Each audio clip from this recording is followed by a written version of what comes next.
Innal hamdalillah wa nusalli wa nusallimu ala Rasulillah wa ala alihi wa ashabihi wa man walah, amma ba'du. Allahumma subhanaka la ilma lana illa ma 'allamtana wa 'allimna ma yanfa'una wa zidna ilman. Rabbana atina fid dunya hasanah wa fil akhirati hasanah wa qina adzabannar. Amin ya rabbal alamin. Bapak sekalian yang dimuliakan oleh Allah Subhanahu wa taala, kita lanjutkan kajian kita hari ini dalam kitab Riyadhus Shalihin, dan tema yang akan kita ambil hari ini adalah tentang bab fadlul ju'i wa khushunatil 'aishi wal iktisari 'alal qalili minal ma'kuli wal mashrubi wal malbus wa ghairiha min hududi nafsi wa tarki syahwat. Ini kalau saya sederhanakan, judulnya ini adalah bab tentang anjuran untuk bersikap sederhana dalam segala sesuatu. Al-iktisar, jadi sederhana atau kesederhanaan dalam segala hal. Karena dalam kesederhanaan itu justru itulah kesempurnaan manusia. Dalam kesederhanaan itu ada banyak keutamaan. Dan sederhana itu ajaran Islam. Kesederhanaan itu ajaran Islam. Wa kulu washrabu wala tusrifu. Makanlah kalian, minumlah kalian, wala tusrifu, tapi jangan berlebihan.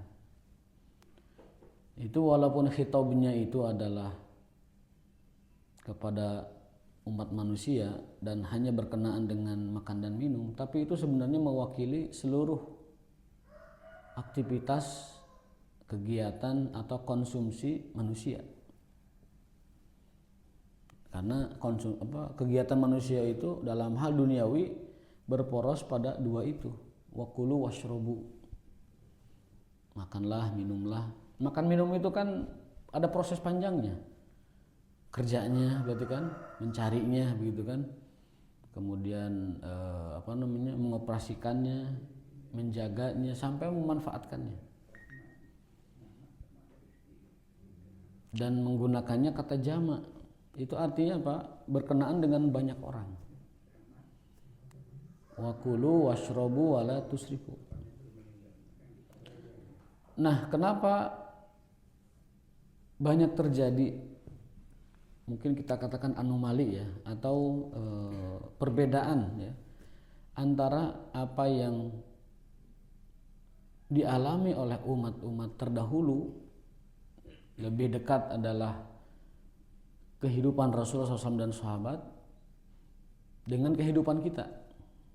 Kalau kita ingin mencerminkan atau mengukur kualitas hidup kita dengan kehidupan Rasulullah SAW,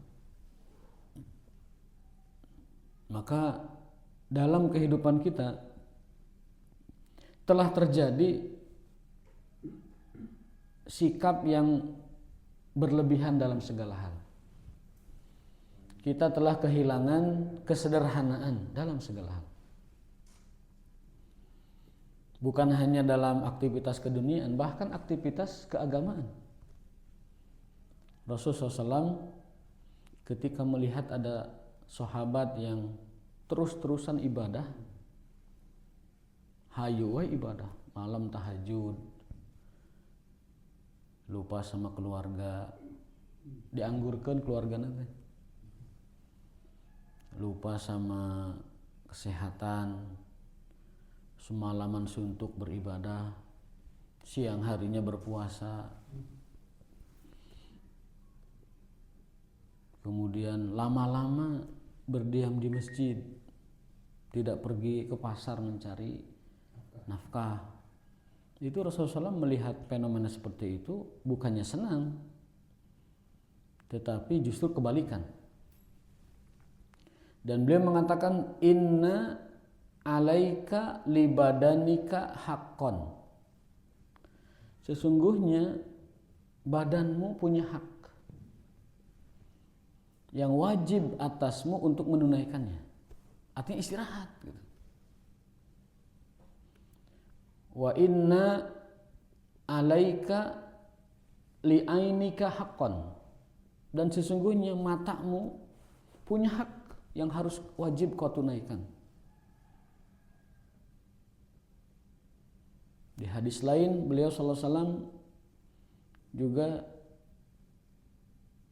apa bahasa kitanya ya, menegaskan bahwa aku adalah manusia yang paling takwa, aku adalah manusia yang paling baik, aku adalah manusia yang paling berilmu, aku adalah manusia yang paling kenal dengan Tuhanku, paling ma'rifat bahasanya ya.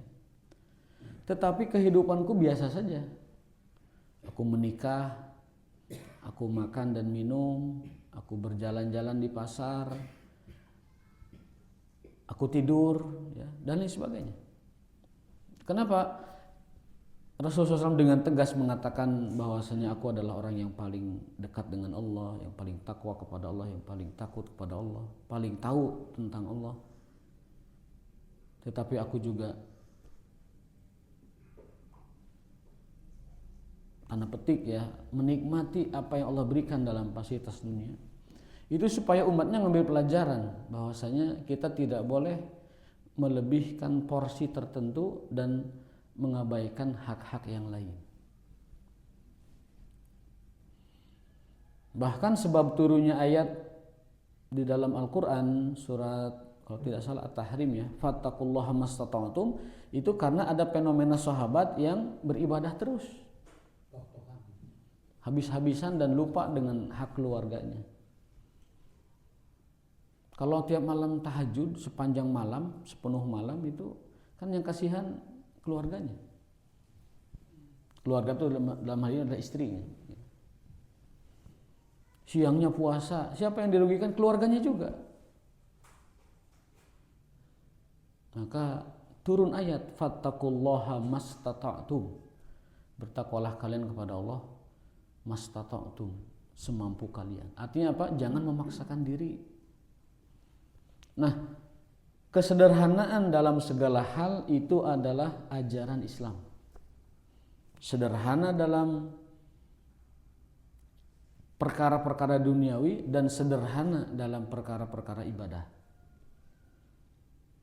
Al-iktisar itu mencukupkan diri.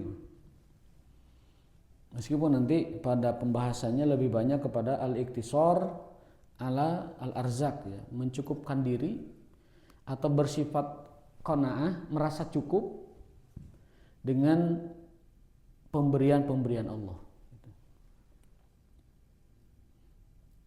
Saya pernah baca buku itu dia menerangkan tentang seorang dia dulunya satu SMA sukses ya. Satu SMA. Yang satu itu jadi jutawan, bahkan pernah menjadi orang terkaya di dunia. Sebelum yang sekarang itu ya.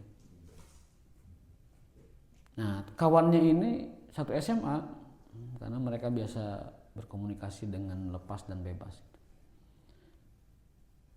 Hidupnya biasa saja. Tetapi terlihat lebih fresh dan lebih bahagia gitu. Saya baca ini dalam buku The Philosophy of Money. Ketika ditanya, apakah engkau tidak merasa iri dengan capaian sahabatmu dulu yang satu bangku di SMA dan sekarang menjadi jutawan? Apa yang dia katakan? Mungkin dia memiliki segalanya, tapi dia tidak memiliki satu yang kumiliki. Apa itu? Rasa cukup. Rasa cukup ini tidak dimiliki oleh semua orang. Yang dalam bahasa agama itu disebut qanaah. Rasa cukup adalah puncak dari segala macam kebahagiaan. Kalau orang sudah memiliki rasa cukup atau qanaah kepada Allah, maka dia telah mencapai inti dari seluruh kekayaan. Karena apa arti kekayaan? Apa arti jutawan kalau hati dan jiwanya merasa kurang terus? Dan dia akan tersiksa dengan itu.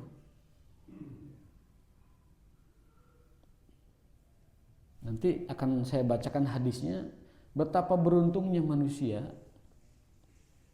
yang Allah berikan, satu, hidayah Islam, dua, dikasih rezeki dasar, rezeki yang dasar, warizqu kifafan, yang cukup untuk dia menjalani kehidupan sebagai bekalnya menjalankan ibadah dan ketakwaan sebagai misi tujuan Allah menciptakan kita di dunia.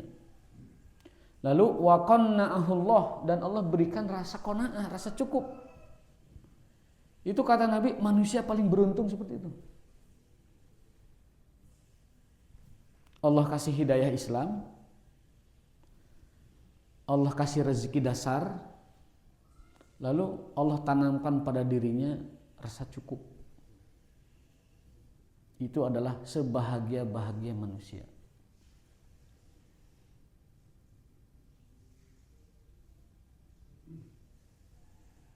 Dan mentalitas seorang muslim harus senantiasa seimbang. At-tawazun fi kulli syai', harus seimbang. At-tawazun fil ibadah, at-tawazun fil rizki, at-tawazun fil hayat, at-tawazun fi kulli syai'. Karena nanti kesederhanaan itu akan melahirkan at-tawazun, seimbang dalam hidup.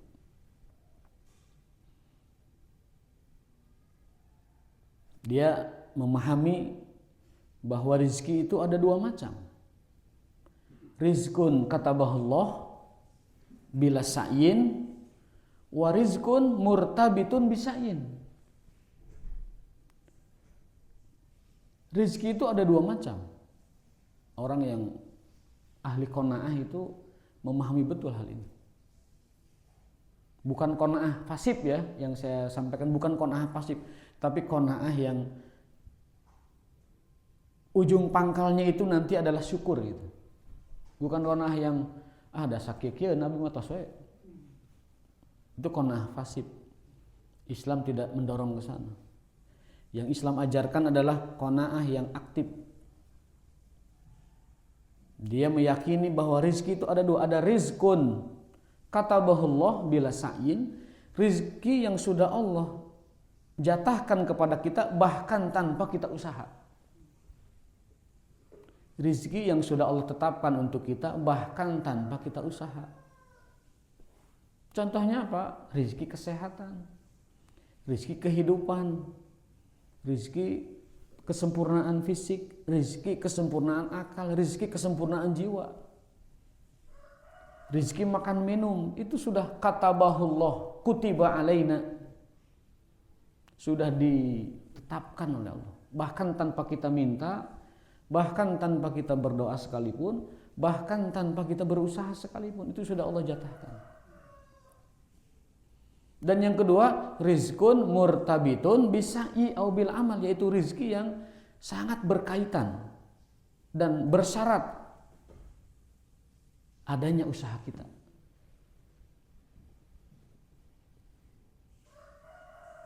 Nah, rizki yang pertama itu pondasinya adalah fadlun minallah. Itu benar-benar karunia, benar-benar pemberian, benar-benar take for granted dari Allah Subhanahu wa taala. Sudah jatahnya, dia dihidupkan, dia dikasih itu. Dia diciptakan, dia dikasih itu. Nah, yang model begitu mah bila sa'i, tanpa usaha pun dapat.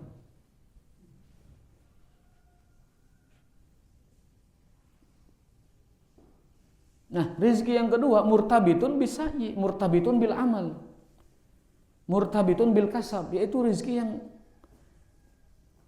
Allah jadikan syarat dapatnya itu usaha gitu.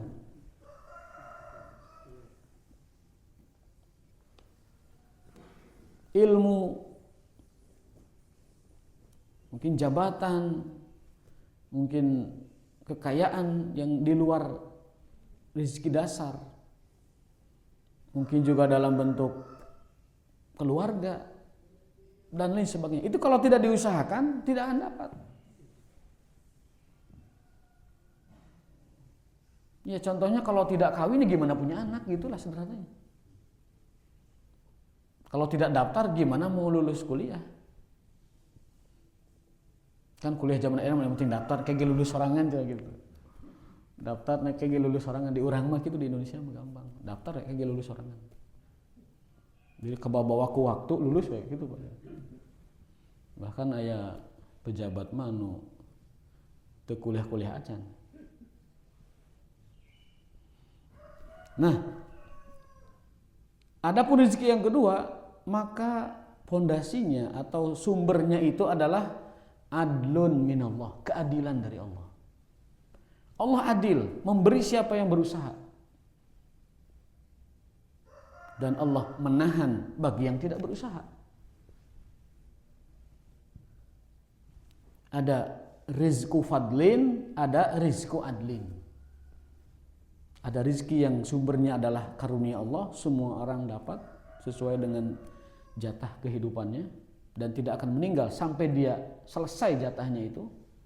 Yang kedua ada rizku adlin, rizki yang berasal dari keadilan Allah, dan itu harus diusahakan.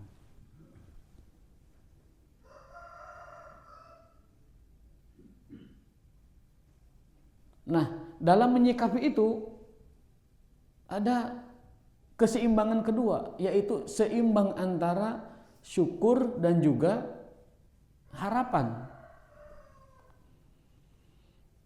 Kita senantiasa mengatakan alhamdulillah wa ashkurullah ala ni'amihi. Itu kalau saya boleh bahasakan mungkin falsafah ridho ya. Kita harus senantiasa ridho, dibuktikan dengan syukur dan pujian kepada segala nikmat Allah. Tetapi dengan tetap menjaga harapan dan keinginan atau ambisi kepada karomatullah,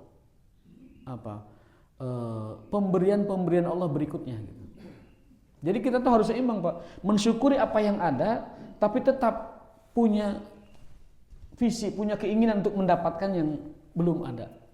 Tentunya karunia Allah ya yang saya maksud. Allahumma inni arda, ya Allah aku ridho dengan segala pemberianmu, tapi aku juga berharap banget engkau memberikan kepadaku dari kemuliaanmu itu yang lain-lain. Makanya kita berdoa tuh minta karunia Allah yang lain. Bahkan para sahabat itu diajarkan oleh Nabi, bahkan kalau kamu minta garam, minta sama Allah. Kalau kamu minta garam, kamu perlu garam, minta sama Allah. Jangankan minta rizki, jangankan minta dunia, minta garam pun Rasul ajarkan sahabat minta kepada Allah. Itu artinya apa? Artinya segala sesuatu kita itu harus selalu dikaitkan dengan Allah gitu. Bahkan teboga uyah minta ke Allah.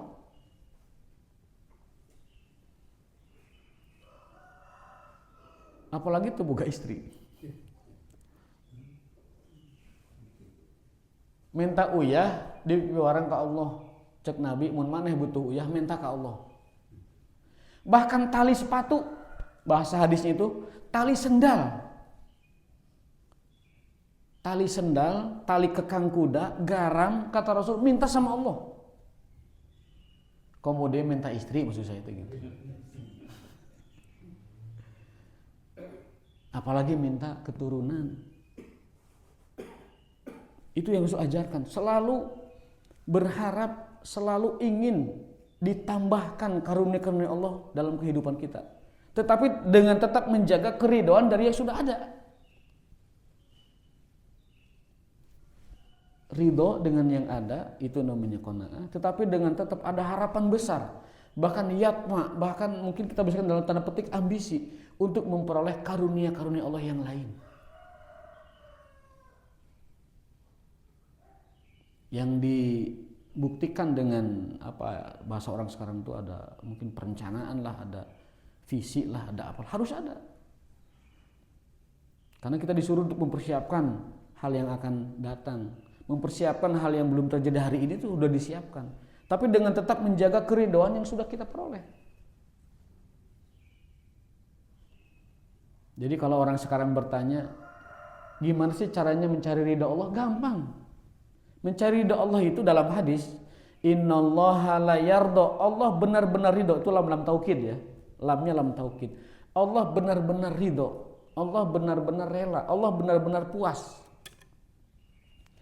kepada seseorang idza akala, setelah dia makan dia memuji Allah. Fayaqul alhamdulillah. Itu Allah ridho banget sama orang kayak gitu. Wa idza syariba, lalu setelah minum dia mengucapkan alhamdulillah. Itu Allah ridho banget. Jadi menggapai mencari ridha Allah itu gampang. Selalu mengucapkan alhamdulillah dalam segala hal yang terjadi. Ayatnya wa qulil hamdulillah, ucapkan alhamdulillah pada apapun yang terjadi dalam hidup kita.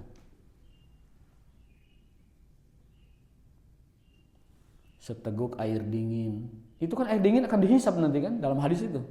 Allah akan mempertanyakan bahkan air tegukan yang kamu minum dari air yang segar itu. Bil ma'il barid dalam hadisnya itu. Ya, air dingin yang kita minum bukan air dingin kulkas, air dingin air alam gitu, air mineral kan segar tuh, minum. Itu Allah akan meminta pertanggungjawaban itu.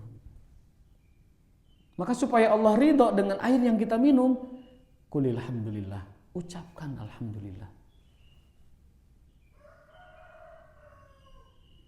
Minum, makan ya.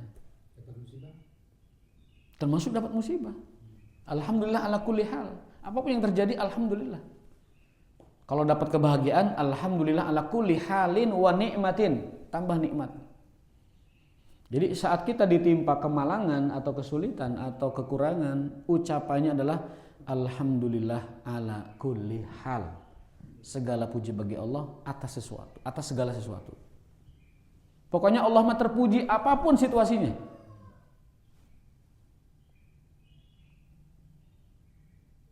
Sedih boleh, nangis boleh asal tidak berlebihan, kepikiran boleh, tetapi tetap yang diucapkan oleh orang beriman adalah wa qulil hamdulillah, alhamdulillah ala kulli hal. Bisnis terlaku, bisnis rugi, bisnis nombok, alhamdulillah ala kulli hal. Innalillahi wa inna ilaihi raji'un. Kalau mendapatkan keuntungan kebetulan, qadarullah, mendapatkan justru tambahan atau mendapatkan sesuatu yang kita harapkan, yang kita inginkan, alhamdulillah ala kulli halin wa ni'mah. Itu yang diajarkan Nabi kita kepada kita. Kalau ayatnya waqul, katakanlah alhamdulillah. Alhamdulillah itu dalam segala aktivitas kita. Karena disitulah keridhaan Allah. Jadi mencari ridha Allah itu berdasarkan hadis ini sangat mudah. Innallaha la yarda, Allah benar-benar ridho kepada manusia idza akala aw syariba, ketika dia makan dan minum, yaqulu mengatakan alhamdulillah.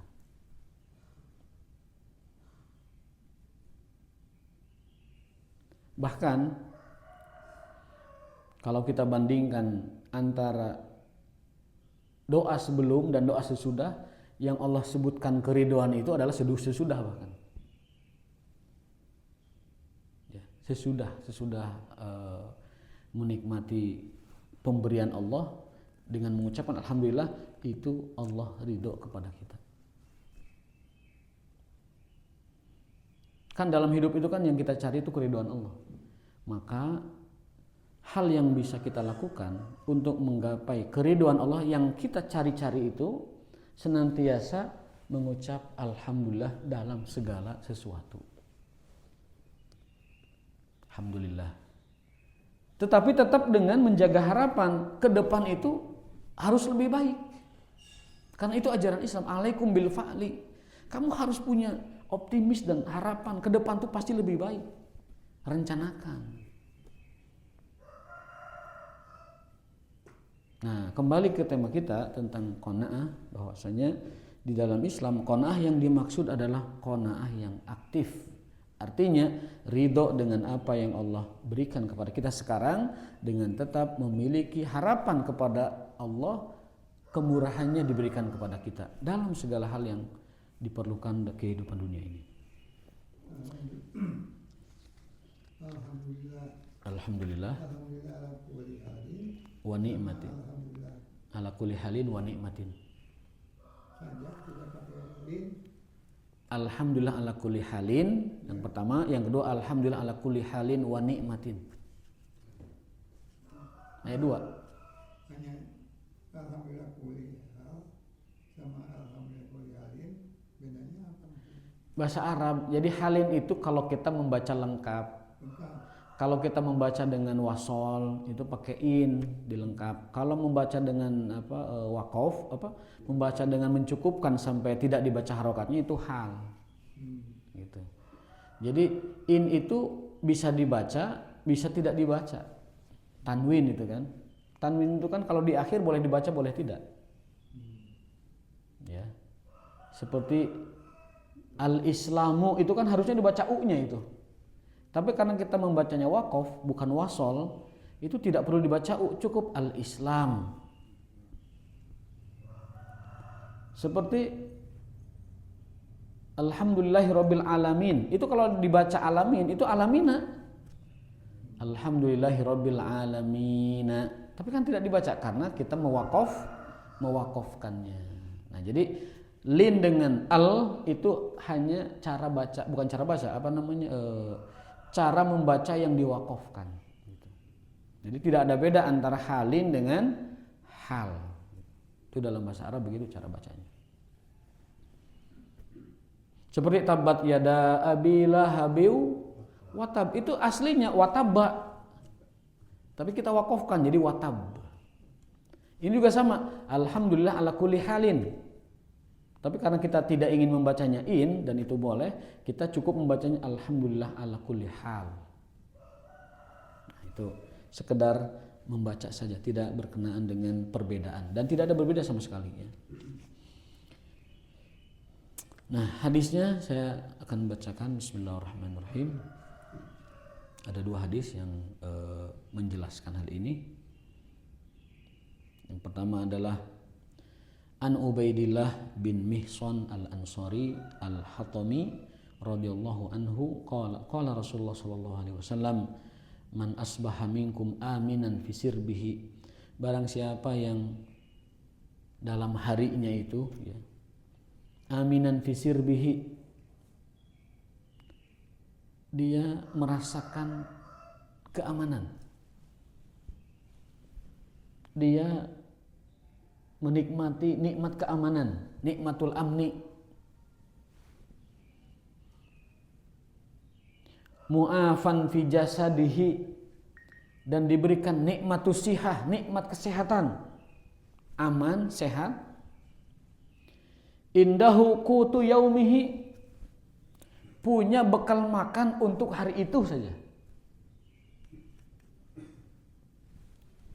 Faka'annama hizat lahu dunya bihadzafiriha, maka itu seolah-olah seperti ka'annama hizat lahu dunya, dia diberikan dunia secara keseluruhan. Jadi orang yang Allah berikan rasa aman, Allah berikan sehat, Allah berikan makan untuk hari itu, hizat lahu dunya, maka Allah telah berikan, seolah-olah Allah telah berikan kepada dia seluruh isi dunia, semuanya. Badan sehat, hidup aman, punya makan, itu dia telah mendapatkan seluruh apa yang dia butuhkan di dunia ini. Hizat lahu dunya, seolah dunia itu digebrokkan ke dia. Ini falsafah dari qanaah. Jadi mensyukuri apa yang Allah berikan kepada kita itu tiap waktu. hadis ini menerangkannya itu tiap hari. Di pagi hari, man asbaha, di pagi hari kalau kita badan sehat, kondisi aman, kan tidak ada huru-hara, tidak ada perang, ya kan, tidak ada kerusuhan, aman, sehat, punya makan hari itu, oh udah itu, dunia dalam genggaman, dunia telah dia peroleh seluruhnya. Karena selain yang 3 itu ya sekunder, selain yang 3 itu tersier. Bahkan mungkin selain yang 3 itu sebenarnya sebagian orang membutuhkannya, sebagian tidak membutuhkannya. Sampingan. Kadang-kadang kita lupa mensyukuri yang primer, lupa mensyukuri yang dasar yang Allah telah sediakan, dan ambisi karena ketamakan dan kerakusan dengan hal-hal yang tersier yang sebenarnya itu tidak terlalu diperlukan kecuali untuk tujuan tertentu, demi kemaslahatan, demi kebaikan orang banyak, ya, demi membantu banyak orang yang membutuhkan, itu lain cerita. Contoh di sini apa? Kekuasaan kan tidak disebut, kan hanya nikmatul amni, nikmatul sihah, dan nikmatul qut. Qut itu to'am, nikmat sehat, nikmat aman, nikmat makan, kan hanya itu. Tapi bagi orang yang punya tujuan khusus untuk kemaslahatan orang lebih besar, itu justru mendapat pujian. Kita punya cita-cita berkuasa demi kemaslahatan ibadullah yang lain, itu mulia. Kita punya cita-cita ingin apa? Yang melikud dunia biaidina, menggenggam dunia dengan segala macam yang ada di dalamnya, itu mulia kalau untuk agama Allah, kalau untuk fuqara dan du'afa. Tapi kalau hanya untuk kepuasan diri, itu sangat tercela. Itu sangat tercela dan sangat bertolak belakang dengan risalah Islam. Jadi kalau kita tidak punya cita-cita untuk melayani masyarakat, jangan pernah mau berkuasa. Karena kekuasaan itu khizyun wa nadamah, penyesalan dan kekecewaan yang akan diperoleh. Baik dunia nanti di akhir, mungkin oleh hukum, dan juga nanti di akhirat oleh Allah Subhanahu wa taala. Kullukum ra'in wa kullukum mas'ulun an ra'iyati. Setiap kalian itu pemimpin, dan pemimpin pasti akan Allah minta pertanggungjawaban. Jadi kalau tidak ada niat untuk melayani masyarakat, jangan pernah terbetik dalam diri kita keinginan untuk berkuasa atau menguasai orang lain. Menguasai orang itu maksudnya bisa dengan regulasi dia, aturan dia, ngatur orang gitu. Penduduk harus begini, rakyat harus begini, rakyat harus bayar ini, rakyat harus melakukan ini. Itu kan menguasai orang namanya kan, menguasai orang banyak. Kalau tidak ada niat untuk khidmatun nas, melayani orang, jalan terbaik adalah jangan pernah terpikir atau terbersit dalam pikirannya untuk berkuasa. Tapi kalau dalam dirinya ada, saya punya niat ingin melayani orang, ingin memudahkan urusan orang, maka rebut kekuasaan itu sebaik mungkin. Tentunya dengan jalur yang yang bijaksana ya, dengan aturan yang ada. Sekarang kekuasaan untuk mencari kekayaan. Bahkan dulu saya teringat penguasa Orde Baru bilang, kalau kamu ingin kaya ya berkuasalah. Kalau kamu ingin kaya menjabatlah, kan gitu. Itu doktrin Orde Baru yang mungkin di sebagian benak pejabat yang sudah lawas, ini kan masih ada nih pejabat lawas sekarang masih ada kan, belum dipangkas generasinya kan, itu masih tertanam dalam diri mereka itu. Mudah-mudahan generasi berikutnya, anak-anak muda yang sekarang lagi pada kuliah kan generasi muda tuh, tidak punya pikiran seperti itu, yang ditanamkan lama 32 tahun oleh rejim lama Orde Baru, bahwasanya kalau ingin kaya menjabatlah. Itu doktrin ya. Nah, kalau kita tidak ingin membantu banyak orang atau membantu agama Allah, jangan pernah terbersit dalam diri kita mencari kekayaan untuk kepuasan. Itu bukan risalah Islam.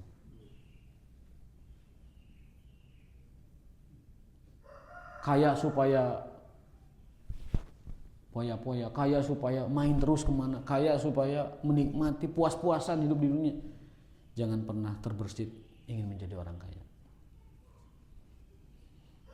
Karena Rasulullah mengancam al-aksarun humul aqallun, orang-orang yang paling banyak hartanya adalah orang yang paling sedikit pahala dan paling celaka di akhirat.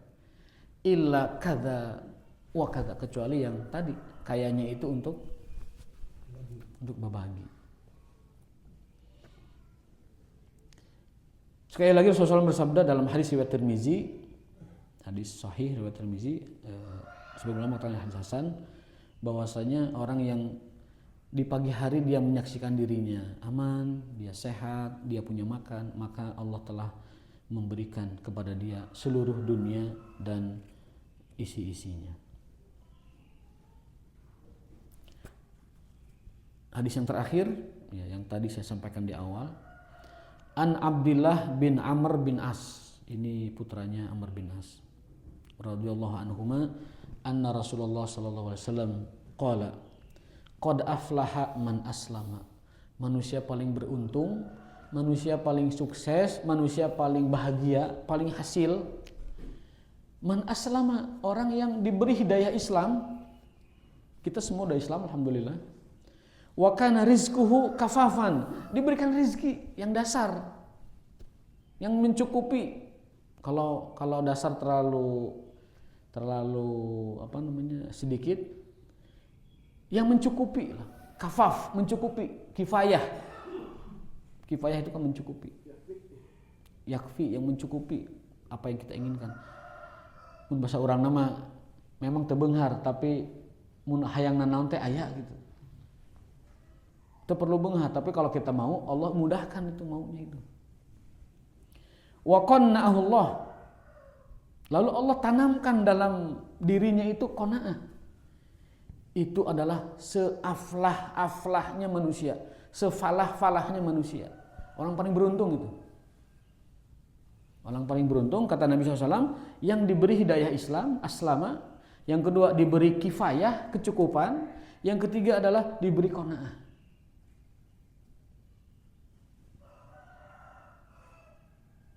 Rawahu Muslim, hadis riwayat Muslim. Dalam redaksi lain Rasulullah SAW bersabda, ini hadis riwayat Tirmizi, dalam redaksi lain, tuba liman hudiya ilal Islam. Tuba itu apa? Tuba itu ada dua arti. Yang pertama adalah kebaikan, yang kedua adalah nama surga di akhirat nanti. Surga tuba namanya. Kalau di kita arti tuba itu negatif, ya, air susu dibalas air tuba. Ya. Tuba dalam bahasa Arab itu thayyib, sungguh baik. Kalau bahasa hadis pertama itu sungguh beruntung, hadis yang kedua sungguh baik. Liman hudiya ilal Islam, yang diberikan hidayah Islam.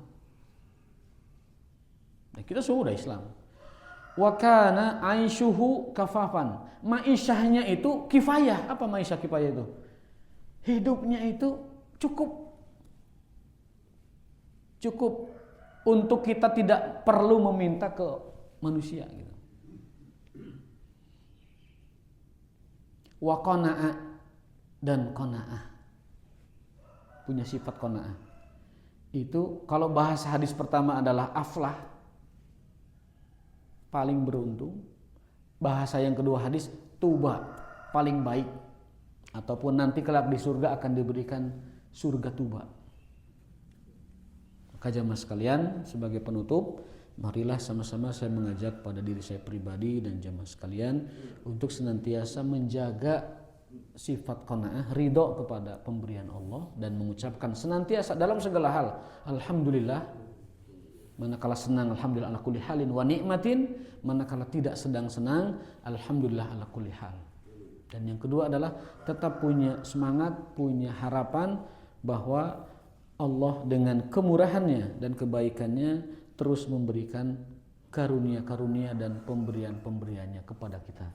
Itu hadis Tirmizi yang terakhir. Hadis yang kedua, pertama Muslim, Sahih Muslim. Hadis yang kedua adalah riwayat Tirmizi. Aku qouli hadza wa astaghfirullah li wa lakum wa lakum ajmain. Kita tutup dengan kifaratul majlis. Subhanakallahumma wa bihamdika asyhadu an la ilaha illa anta astaghfiruka wa atubu ilaik. Assalamualaikum warahmatullahi wabarakatuh.